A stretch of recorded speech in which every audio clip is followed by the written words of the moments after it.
Cordial saludo, soy Ludwig Orlando Reton Ortiz, estudiante de tercer semestre de psicología. A continuación, vamos a mirar las teorías de la personalidad en el trabajo que se está llevando a cabo para ser presentado en la materia de personalidad al señor Edwin Andrés Cuellar Soto, tutor de esta materia. Introducción. La realización del presente escrito tiene como objetivo principal analizar y comprender los antecedentes históricos que contienen modelos explicativos e instrumentos de evaluación utilizados por los diferentes enfoques teóricos que han propuesto estrategias para la medición de la personalidad. Igualmente, establecer las investigaciones que intentan explicar su formación y desarrollo, estableciendo el énfasis de la personalidad en el ser humano de acuerdo con los postulados teóricos, así como identificar el modelo integrador que retoma los postulados de algunos enfoques para construir una visión mucho más amplia de las posibles explicaciones para la personalidad. En ese entendido, vamos a ver las teorías de la personalidad, un análisis histórico del concepto y su medición. Tenemos como primera perspectiva histórica de la personalidad, que es el estudio de la personalidad. Se puede remontar alrededor de un siglo antes de Cristo. Desde entonces los griegos se interesaron por personificar diferentes papeles en el drama de dicha cultura, para lo que las personas utilizaban máscaras y cubrían sus rostros. De esta manera les era posible representar distintos estilos de la vida diferentes a los propios sin dejar de ser ellos mismos. Vemos las perspectivas psicológicas de la personalidad. Desde la perspectiva psicológica se ha venido definiendo el concepto de personalidad. Por ejemplo, Leal, Vidales y Vidales en 1997 plantean la personalidad desde tres miradas diferentes, las cuales son a. Organización total de las tendencias reactivas, patrones de hábitos y cualidades físicas que determinan la efectividad social del individuo. B. Como un modo habitual de ajustes que el organismo efectúa entre sus impulsos internos y las demandas del ambiente. Y C. Como un sistema integrado de actitudes y tendencias de conductas habituales en el individuo que se ajustan a las características del ambiente. En las teorías de la personalidad, de acuerdo con la importancia que se le ha dado al estudio de la personalidad, se encuentra que para una mejor y mayor conceptualización de la misma, se han desarrollado diferentes teorías que intentan explicar cómo se constituye la personalidad humana. También se han diseñado estrategias para su evaluación, medición e interpretación, cada una de las cuales constituye una forma diferente de abordar este fenómeno. Los instrumentos de personalidad son diseñados para establecer semejanzas y diferencias entre varios individuos frente a las manifestaciones conductuales. Los exponentes de las teorías y estrategias de evaluación que se presentan a continuación se basan en algún modelo psicológico. Por lo tanto, sus ideas acerca de la personalidad están de acuerdo con las leyes y principios generales de sus postulados.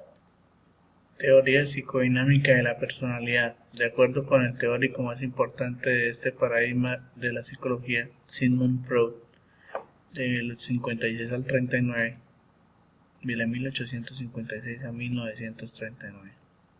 La conducta de una persona es el resultado de fuerzas psicológicas que operan dentro del individuo y por lo general se dan fuera de la conciencia. Morris y Maestos en el 2005 emiten este concepto. El concepto de conducta desde esta orientación es de vital importancia porque permite entender la personalidad. Es por esto que Pervin y John en el 98 plantean que el punto de vista estructural de Freud es una buena manera de abordar este tema. Teniendo en cuenta lo anterior, Freud plantea que la personalidad se desarrolla en la medida en que una persona logra satisfacer los deseos sexuales durante el curso de su vida. Es decir, que la personalidad está determinada por la manera en que se aborda cada una de las etapas psicosexuales. Morris y Maestro lo ratifican en el 2005. Las etapas psicosexuales son 5 y las vivencias en cada una de ellas dan cuenta de un posible perfil de personalidad. A continuación les voy a representar cada una de estas etapas. Etapa oral. Este periodo comprende desde el nacimiento hasta los 18 meses y se caracteriza básicamente, según Davidoff, en el 98 porque el niño obtiene placer a través de succionar el pecho de su madre y masticar los alimentos. Meses más tarde, según Freud, en el 67, citado por Pervin y John en el 98, los niños que obtienen buena gratificación durante esta etapa tienden a ser adultos optimistas, crédulos y confiables, mientras que los que no son satisfactoriamente gratificados tienden a ser pesimistas, sarcásticos, discutidores y hostiles. Etapa anal. Comprende los 18 meses a los 3 años. Aproximadamente en esta etapa el placer del niño está concentrado en el ano y lo experimenta a partir de la expulsión y retención de heces fecales. Se cree que los hijos de los padres estrictos en el entrenamiento de control de esfínteres tienden a ser autodestructivos, obstinados, mezquinos y excesivamente ordenados durante la edad adulta. Lo ratifica Freud en el 67. Etapa fálica. Comprende de los 3 a los 6 años. Es una etapa muy importante porque ese es el momento en que los niños empiezan a descubrir sus genitales, entonces se apegan mucho más al progenitor del sexo contrario. Mientras que experimentan sentimientos de rivalidad con el progenitor del mismo sexo, de no darse adecuada identificación con los progenitores, de forma que los niños se conocen como complejo de Edipo y las niñas complejo de Electra. Lo dice Papalia y Wendkos en el 97. Las personas que no reciben suficiente gratificación durante esta etapa tienden a mostrarse como egoístas, vanidosos, con baja autoestima, tímidos y con sentimientos de minusvalía durante la edad adulta. Lo dicen Morrison y Mason en el 2005.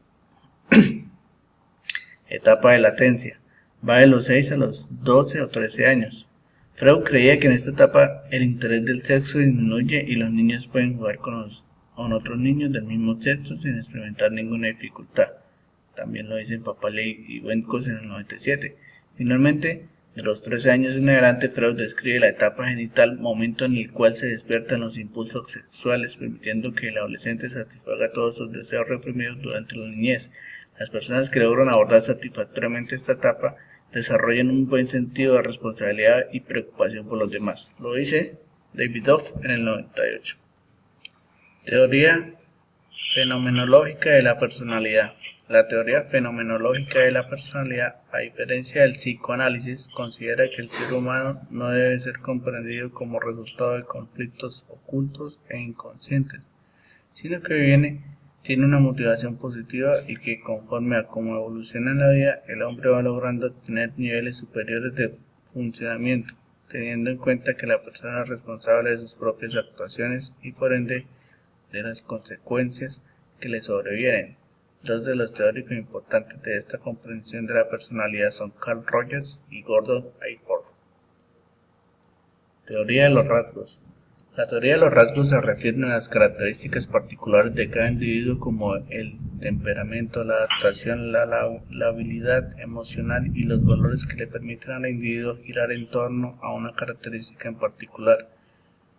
En ese entendido, Raymond Cattell, uno de los personajes más significativos en esta teoría, agrupó los rasgos en 4 formas que se anteponen. De esta manera, su clasificación fue la siguiente: comunes, propios de todas las personas, contra únicos, son características del individuo; superficiales, fáciles de observar, contra fuentes, solo pueden ser descubiertos mediante análisis factorial; constitucionales, dependen de la herencia; contra moldeados por el ambiente, dependen del entorno; dinámicos, motivan a la persona hacia la meta; contra habilidad, capacidad para alcanzar la meta; contra temperamento, aspectos emocionales de la vida dirigida hacia la meta. Aiken en 2003. Teoría conductual de la personalidad.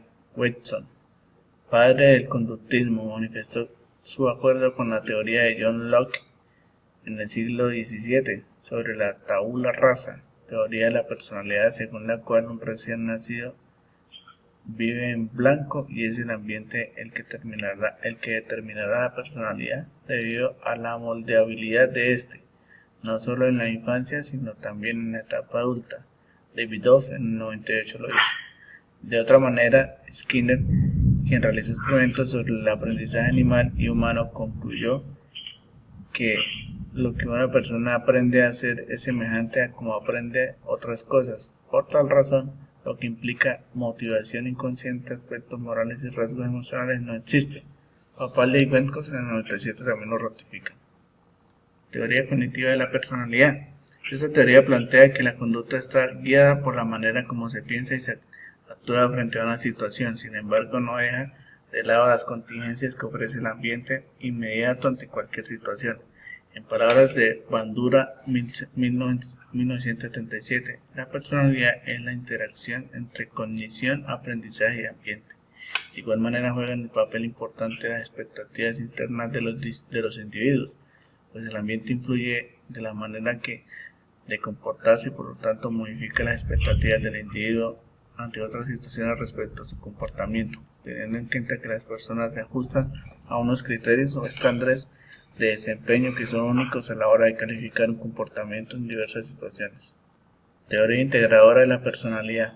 Actualmente la comunidad científica aún no ha podido establecer una teoría de la personalidad amplia y consensuada, que organice, estructure y dé cabida a la gran pluralidad existente de investigaciones y enfoques. Teniendo en cuenta estas necesidades surge la teoría integradora, que plantea objetivos como elaborar un modelo de personalidad amplio que posibilite la integración de las principales teorías, que organice los principales logros de la investigación empírica incorporando la inteligencia. Definir la personalidad a partir de la identificación teórica de los factores o facetas de las grandes dimensiones. Fundamental la comprensión de la personalidad desde un enfoque evolucionista y ofrecer un modelo de rasgos que incorpora los paradigmas actualmente activos, sobrepasando el concepto descriptivo de la estructura y permitiendo involucrarse con los procesos. Ruiz en el 2002.